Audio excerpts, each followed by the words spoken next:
कहते हैं कि मैंने वो भी घटका ही लिखा, लेकिन मैंने सिर्फ नाम लेकर कि अंदर में रावण कौन है और राम कौन है और लंका कौन सी है, ये सब अंदर में वर्णन सब अंदर का किया उन्होंने। लेकिन वो ऐसा मेल कि भाई बाहर रावण, ये राम, ये सब कुछ, ये राक्षस, ये निशाचर, ये देवता, ये सब अंदर का रामायण में वर्णन किया। और 31 संवत यानी 42 वर्ष की आयु में रामायण को उन्होंने लिख दिया। ये रामचरितमानस 42 साल, ये भी गुप्त भी उन्होंने घटकी रामायण और ये सब उन्हीं की है। और विनय पत्रिका में तो रोना ही रोना।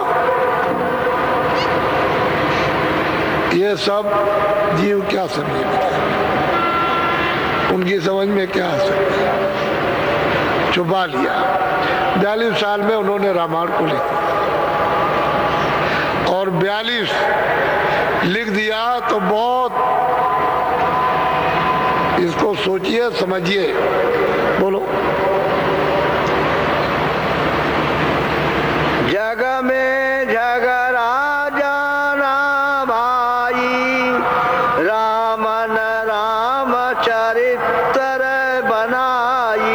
कहते जग में झगड़ा था तो हमने सोचा कि चलो इसी से लाभ हो जाए, तो हमने राम और राम का मतलब यह है कि उसका चरित्र वर्णन कर, चलो इसी से फायदा हो लोगों। बोलो। पंडित भेख जगत सब झारी, रामायण सुन के।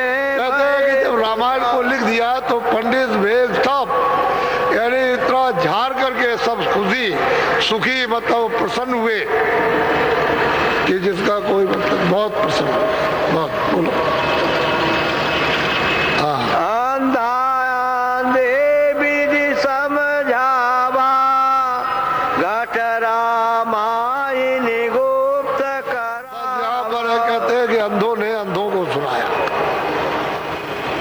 बताओ उनको क्या पल्ले पड़ेगा? अंधा हो तो रास्ता कैसे अंधा बताएगा?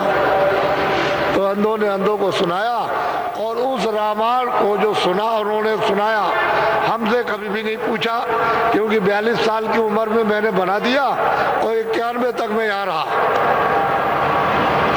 मुझसे पूछने कोई नहीं आया इसमें क्या लिखा है, इसका मतलब क्या है, इसका क्या सुनाते ये हो। अरे भाई गोस्वामी जी महाराज से पूछना चाहिए था कि भाई ये क्या है, ये क्या है, ये क्या, कुछ वो गए नहीं उनके पास, कोई पूछा, वो सुखी हो गए, खुश हो गए। और बस मतलब ये है कि अंधों ने अंधों को सुनाया, प्रचार, पता ही नहीं कि राम कहाँ है, उनको मालूम नहीं कि साकेत लोग कहाँ है, गोलोक कहाँ है, ब्रह्मलोक कहाँ है, कुछ पता ही नहीं चलता है। अरे भाई पूछ लेते हैं उनसे, तो कोई पूछने ही नहीं गया, अंधों ने अंधों को सुना। सही सच्ची बात तो ये है कि जीव बेचारा क्या करे, इस उलझन में फंस गया। तो जो महात्मा सत्य है वो सत्य ही है, वो किसी तरह से भी जीवों को लाभ होना चाहिए। ऐसे नहीं समझो तो ऐसे समझो, ऐसे नहीं समझो ऐसे समझो तो लाभ पहुंचा, वो तो नुकसान कभी किसी का करते नहीं, किसी महात्मा ने नुकसान नहीं किया। तो असली चीज ये है, इनके पास तो बहुत आएंगे, मुसलमान भी आएंगे, हिंदू भी आएंगे, ब्राह्मण भी आएंगे, बड़े बड़े विद्वान पंडित आएंगे और इनसे वार्तालाप करेंगे और प्रेम होगा, उनको भी अगम वस्तु जो झगड़ा करते थे उनको देंगे और उनको भी पार करेंगे।